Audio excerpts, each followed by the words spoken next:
जो भक्ति असली भक्ति है, एक नकली भक्ति है, उसमें ये सारा बता दिया, आंख कान मुख बंद कराओ, अनहद झींगा शब्द सुनाओ, ये सुन लो वो सुन लो, बर्बाद हो जाओ, बर्बाद हो जाओ। यानी रूहानी मंडल का ज्ञान माया का ज्ञान है, त्याग दो। पहला रूहानी मंडल, दूसरा रूहानी मंडल, तीसरा रूहानी मंडल, त्याग दो। मेरी चाल क्या है? शब्द विहंगम चाल हमारी, कहे कबीर सतगुरु नहीं तारी। ये चाबी दी जाएगी आपको। वहां पे 5 नाम दिए, वहां यहाँ पे चाबी दी जाएगी। चाबी, फिर क्या होगा?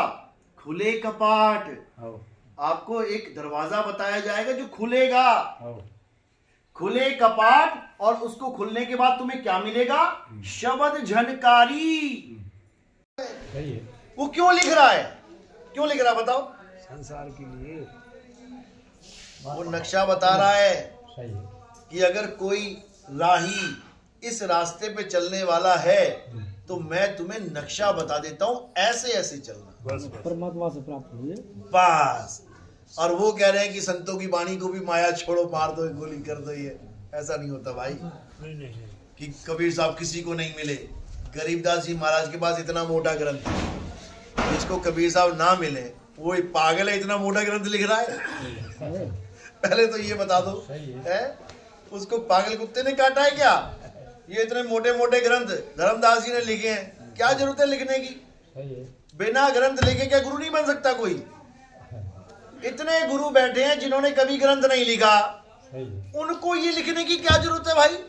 अगर कोई मिला ही नहीं मिला है तो पारक सिद्धांत कहाँ मान रहा है मिला है? वो कह रहे 200 साल के बाद गरीबदास ये धर्मदास जी पैदा हुए कबीर साहब के जाने के बाद। अरे वो 200 साल बाद हुए, 250 साल बाद गरीबदास जी हुए, उनका इससे भी मोटा ग्रंथ है। उसके बाद हमारे मदन साहेब, अभी 100 साल पहले कबीर साहब मिले हैं उनको, उनका भी ग्रंथ है, राधा स्वामी पंत वालों ने छापा है। आप जाके लाइब्रेरी में देख लेना, लाइब्रेरी में जाके कहना कि मदन साहिब वाला ग्रंथ दे दो। अभी इंटरनेट पे देख लो आप, मदन साहिब ग्रंथ राधा स्वामी लिख दो, अभी आ जाएगा 2 मिनट में। जब उनको कोई मिला ही नहीं तो ग्रंथ क्यों लिखेंगे? वो इतनी भी बुद्धि नहीं है। नहीं मिला है तभी लिखा। अब देखो, पहले पन्ने पे पहला पन्ना और पहला ही लाइन, पहली लाइन अगर पढ़ लिए, बस 2 लाइनें, मुक्ति हो जाएगी। कब? जब इसको जान जाओगे ये लिखा क्या है, ये नक्शा बना हुआ है। क्या कह रहे हैं? सत्य नाम है सार, बूझो संत विवेक करी, उतरो भवजल पार, सतगुरु को उपदेश यह। अब क्या कह रहे हैं कि सत्य नाम है सार, बूझो। बूझो मतलब जैसे कहते हैं पहेली को बूझो, जपो नहीं। हमें सतनाम जपवाया जा रहा है, जपो सतनाम सतनाम सतनाम सतनाम, जबकि सतनाम बूझने की चीज है, अनुभव की, बूझने की। बूझा जाता है जब 2 का निबेड़ा किया जाता है। जैसे कहते हैं पहेली, बूझो तो जाने, उसने जो पहेली रखी है उसका निबेड़ा करना पड़ेगा, तुम्हें बताना पड़ेगा। तो ये सत्य नाम कोई जाप नहीं है कि ज्योत निरंजन ओंकार आरंकार सोहंग सतनाम, ज्योत निरंजन सतनाम नहीं, छोड़ो इसको। सतनाम कोई जाप नहीं है, सत्य नाम है सार। सार क्या होता है? 2 चीजें होती हैं, सार असार। असार यानी कि थोथा, सार यानी सत्य। सतगुरु ऐसा चाहिए जैसा शुभ सुहाए, और सार सार तो गही रहे, और थोथा दे उड़ाए। अब सतनाम क्या है? ये है सार। और थोथा क्या है? थोथा भी तो कुछ होगा। थोथा क्या है? इस सतनाम को छोड़ के सब कुछ थोथा ही है। ये जंतर मंतर तंत्र पूजा पाठ हवन यज्ञ, ये काया के चक्कर श्वासा, ये आंख, ये कान, ये बाल, ये नाक, ये गुरु का शरीर जिसका तुम ध्यान धर रहे हो, ये सब थोथा माल है, सब थोथा है। और सार क्या है? सत्य नाम है सार। बूझो संत विवेक करी, उतरो भवजल पार। तो जी भवजल ही पार उतार दिया, किससे? केवल सतनाम को बूझने मात्र से। और रामपाल जी क्या कह रहे हैं? सतनाम क्या है? ओम सोहंग सतनाम है, इसको जपो। श्वास अंदर गई, सोहंग, श्वास बाहर छोड़ी, ओम सोहंग, ओम सोहंग। बताओ, वो कह रहे भवजल पार हो जाएगा सतनाम से। वो कह रहे हैं ये तो काल और अक्षर पुरुष का मंत्र है, इसके बाद तुम्हें सार नाम देंगे, सार शब्द देंगे। बताओ क्या बच्चों वाली बातें कर रहे हो? सत्य नाम है सार, बूझो संत विवेक कर, उतरो भवजल पार, सतगुरु का उपदेश ये है। ये सतगुरु का उपदेश है कि सतनाम को बूझ लो, काम हो जाएगा। अब देखो क्या कहते हैं, पेज नंबर 3, जो कहते हैं निराकार परमात्मा है। कह रहे हैं निरंकार निरंजन नाऊ, ज्योत स्वरूप सुमरत सब ठाऊं। ये निराकार कौन है? दो चीजें होती हैं, साकार निराकार। साकार में ये सारी सृष्टि आ गई, सूरज चांद सितारे इधर, ये सब साकार है। और एक है निराकार जो कण कण में व्याप्त है। जो साकार है वो नाशवान है, और जो कण कण में व्याप्त है वो ये निरंजन है, ब्रह्म है, परमात्मा नहीं है। परमात्मा ना साकार है ना निराकार है, दोनों से न्यारा। तो क्या कह रहे हैं? ये निरंकार निरंजन नाऊ, ज्योत स्वरूप सुमरत सब ठाऊं, गावही विद्या वेद अनूपा, जग रचना कियो ज्योति स्वरूपा। कह रहे यही काल भगवान है, सारी सृष्टि बना के बैठा है, ये सारे शरीर बना के, और खुद कहां विराजमान हो गया? यहां पे दोनों आंखों के बीच में ज्योत जग रही है, यही है काल भगवान। इसके दर्शन नहीं करने हैं, इसीलिए मना कर दिया आंख ना मूंदो, क्योंकि आंख मूंदोगे तो ज्योत प्रकट हो जाएगी। और ज्योत प्रकट हो गई तो कोई माई का लाल नहीं जो तुम्हें बचा ले। फिर तुम छोड़ोगे ही नहीं उसे। तुम कहोगे मुझे मिल गया जी, मिल गया परमात्मा, इसी ज्योत में मुझे गुरु का स्वरूप दिखाई दे रहा है। मारे जाओगे। तो बचने का रास्ता क्या है?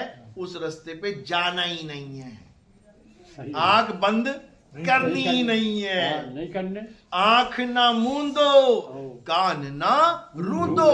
क्योंकि इसी काल भगवान ने 5 धुनें भी डाल रखी है अंदर, जोगी जति तपी सन्यासी को फंसाने के लिए। इसलिए कबीर साहब ने कान भी बंद छुड़वा दिए, मत करना, फंस जाएगा। और जो आपका प्रश्न है, आंख कान मुख बंद कराओ, अनहद झींगा शब्द सुनाओ, दोनों तिल कतार मिलाओ, तब देखो गुलजारा है। इतनी बात तो समझ में आ गई, लेकिन ये वाणी क्या है इसको तुम्हें समझना पड़ेगा। ये कबीर साहब की चेतावनी वाणी है। चेतावनी वाणी का मतलब होता है मैं तुझे चेतावनी दे रहा हूं, ये काम मत करना। यानी आंख कान मुख मत बंद करना।